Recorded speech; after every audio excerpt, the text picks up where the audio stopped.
محمد رسولنا النبي الأمي المبعوث رحمة للعالمين، يوم مهم في الموسم في مباراة اليوم من السيمي فاينل للكأس المحلي هنا في إسبانيا.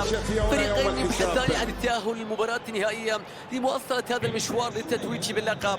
لا تذهبوا بعيدا، نحن على بعد دقائق من انطلاقة هذه المباراة الممتازة.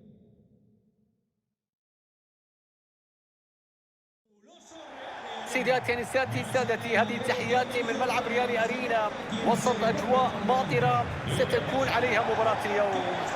كالعادة سأكون معكم محدثكم فارس عوض من كابينة التعليق، ونحن الآن على بعد لحظات من انطلاقة مباراة الإياب للدور نصف النهائي، حيث سيكون فريق ريال سوسيداد يواجه فريق ريال مدريد. الضيوف يلعبون اليوم من أجل حماية أفضليتهم البسيطة في مباراة الذهاب، وأمامهم الكثير يقدمون في مباراة اليوم قبل حسم الأمور لمصلحتهم. مواجهة تبدو فيها الاحتمالات كثيرة، وأصحاب الأرض عندهم عاملي الأرض والجمهور، وبالتأكيد البحث عن العودة وخط بطاق. رونالدو فرصة هدف، يا رب، هدف يوسع فارق النتيجة الإجمالية لهدفين.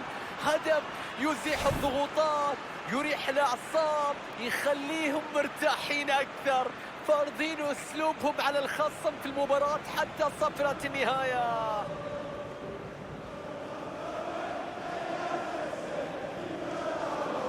سعادة كبيرة على وجه المدرب اللي يشاهد الآن اللاعبين يسيطرون على مجريات المباراة بالطول والعرض. النتيجة الإجمالية وصلت إلى 4-2.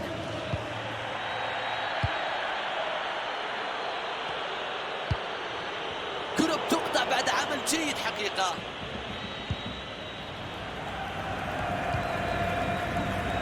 إيدن هازارد يستخلص الكرة الآن، تدخل قوي لكن بدون أخطاء. أندريا بيلوتي، عرضية طويلة في العمق، قبضة تصدي من كورتوا والخطورة مستمرة.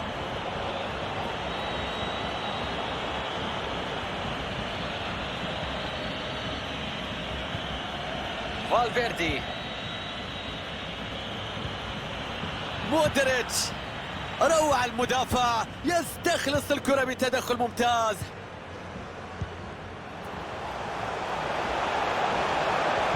عرضية مبكرة، كرة تصطدم ضربة ركنية.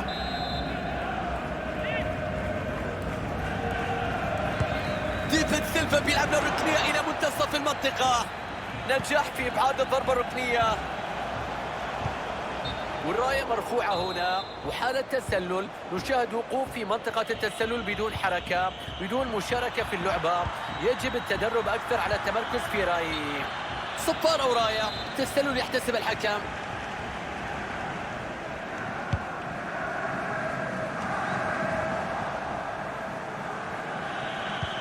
تمريرة غير دقيقة تذهب للمنافس.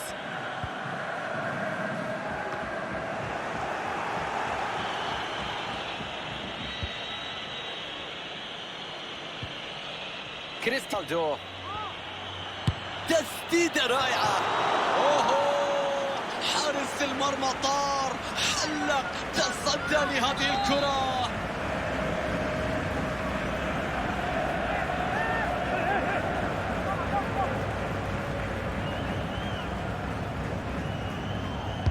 بينفذ الركنية، لم يبعدها وما زالت الخطورة قائمة.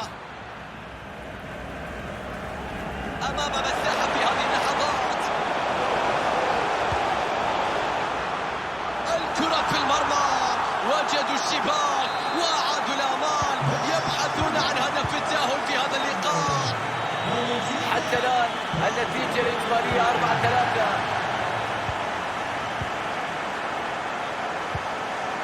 أندريا بيلوتي، تمريرة سيئة والآن فقدان الكرة. مر فيها بنزيما بعد كريم، خطيرة لكريستيانو، تصدي من الحارس، ما زالت الكرة خطيرة. تصدي سليم من حارس المرمى في اللقطة الماضية. الكرة كانت صعبة لكن الله على التصدي والدفاع عن مرماه.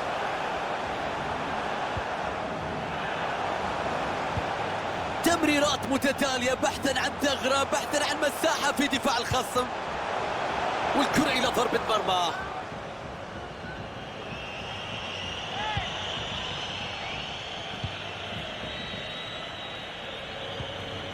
بنزيما يعود إلى وسط ملعبه بحثا عن الكرة. هجمة مع ريال مدريد، يعرف كيف يقرأ الملعب بشكل مميز.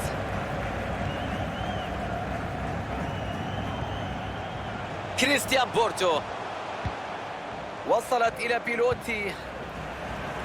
كريستيان بورتو، كرة على الطرف، البحث عن كرة عرضية، ضغط عالي جدا في الأمام. ديفيد سيلفا، كريستيان بورتو،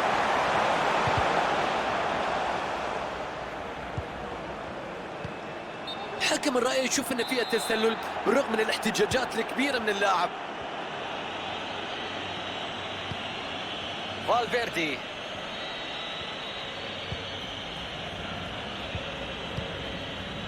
وضعية اختلفت، أصبح الفريق المستحوذ وأصبح الفريق المسيطر على الكرة. فريق الخصم بيخلص الكرة.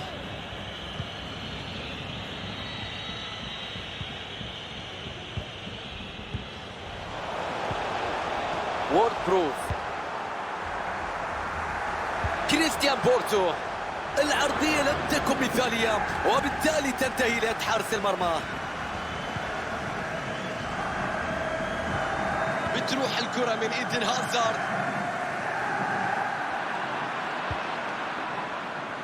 كريستيانو رونالدو، رونالدو فرصة هدف. يا الله، شوف التصدي، حارس المرمى بجنون في هذه اللقطة.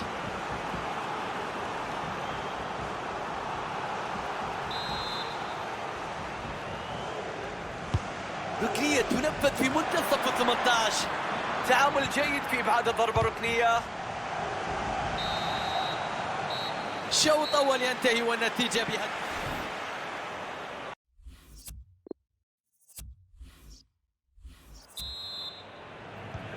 ينطلق لحضراتكم الآن شوط المباراة الثاني من السيمي فاينل لكأس إسبانيا. ما زلنا في تغطية متواصلة لهذه القمة. كريم بنزيما، مراوغة ممتازة في هذه اللقطة. الكرة الآن مع الفريق الخصم.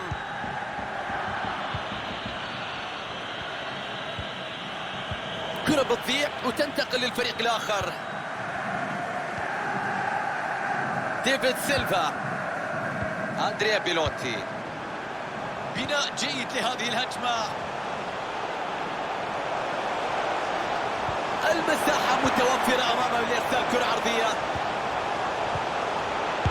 اعتراض في الوقت المناسب يمنع الخطورة. كريم بنزيما عنده فرصة للتسجيل. القاب يرد الكرة بعد هذا التصدي. في تسريبات صحفية تفيد بأن نادي بروسيا مونشنغلادباخ قريب من التعاقد مع لاعب جديد. كل فريق يسعى لحسم الصفقات لصالحه ويحاول دعم مراكز الضعف عنده بالخيارات المتاحة في السوق.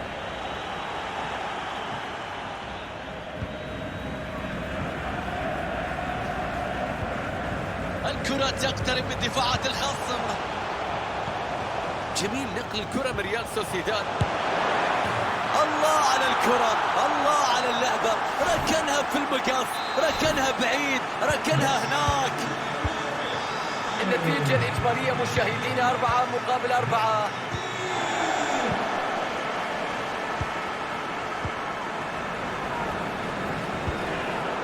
بدون أي معاناة تقطع الكرة بعد تمريرة سيئة. أندريا بيلوتي يأخذ الكرة في منطقة خطيرة جدا. فرصة الآن لكرة مرتدة.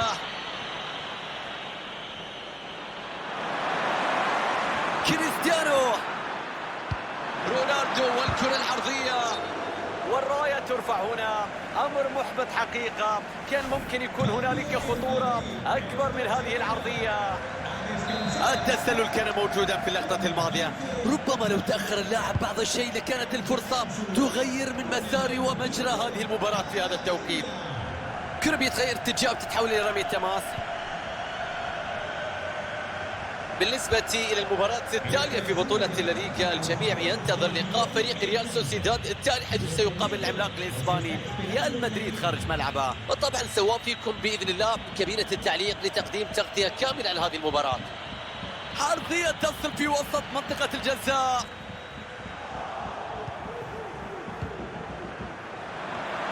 طبيعي تروح الرأسية بعيدة بهذا الشكل بسبب المضايقات الدفاعية.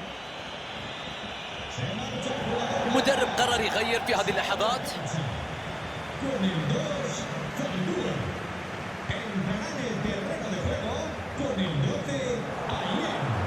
انطلاقة هجومية لريال مدريد.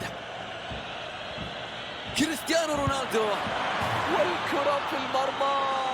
هدف التقدم في النتيجة الإجمالية، هدف يمنحهم التأهل، لكن لا بد من الحفاظ على الفارق الآن بنفس القوة بنفس الأداء لحسم التأهل في هذا اللقاء. شوف في إعادة الهدف، مرور جميل من المدافع لتصل للمميز كريستيانو رونالدو، واللمسة الأخيرة كانت في منتهى الروعة، متقنة في الشباك.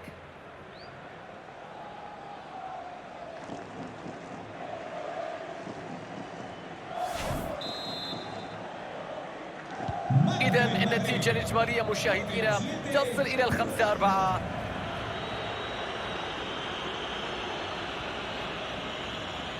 تحرك جيد في الثلث الهجومي.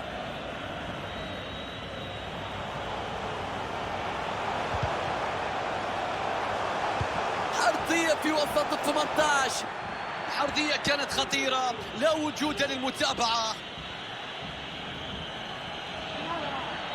بالنظر إلى المباراة التالية لفريق ريال مدريد، سيلعب ضد فريق ريال سوسيداد في اللقاء القادم في إطار منافسات بطولة كأس إسبانيا. أعتقد بأنها مباراة متوسطة الصعوبة. بنزيما، هدف يقضي به على أي آمال بالنسبة لخصمه في العودة. الأمور أصبحت مستحيلة. مبروك التأهل المستحق على إجمالي المباراتين. أداء في قمة الروعة، ولا أعتقد بأننا سنشاهد ثلاثة أهداف من الخصم في الدقائق المتبقية. شوف الهدف من جديد، شوف الكرة اللي بدأت بشكل عقلي، لكن إنهاء الكرة في المرمى الشكل آخر. تعامل مميز مع ضغط الخصم، ومن ثم تسديد مميزة في الشباك.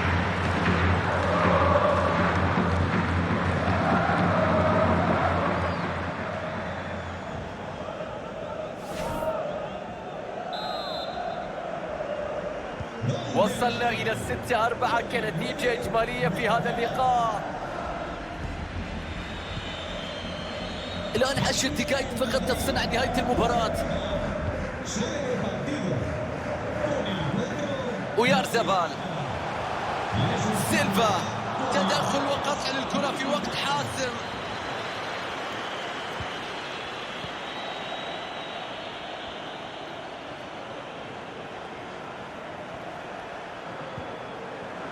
وورد بروز،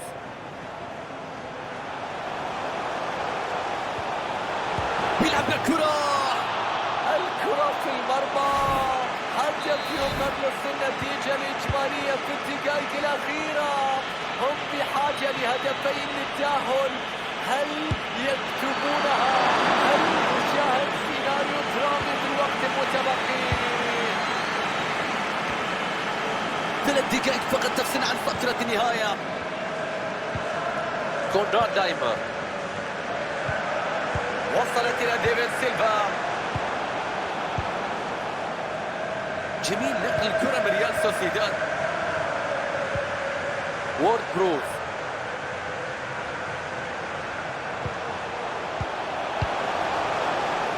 تدخل ضعيف من المدافع. هذه هي صافرة نهاية المباراة، ورسميا يتأهل الضيوف للمباراة النهائية لهذه البطولة.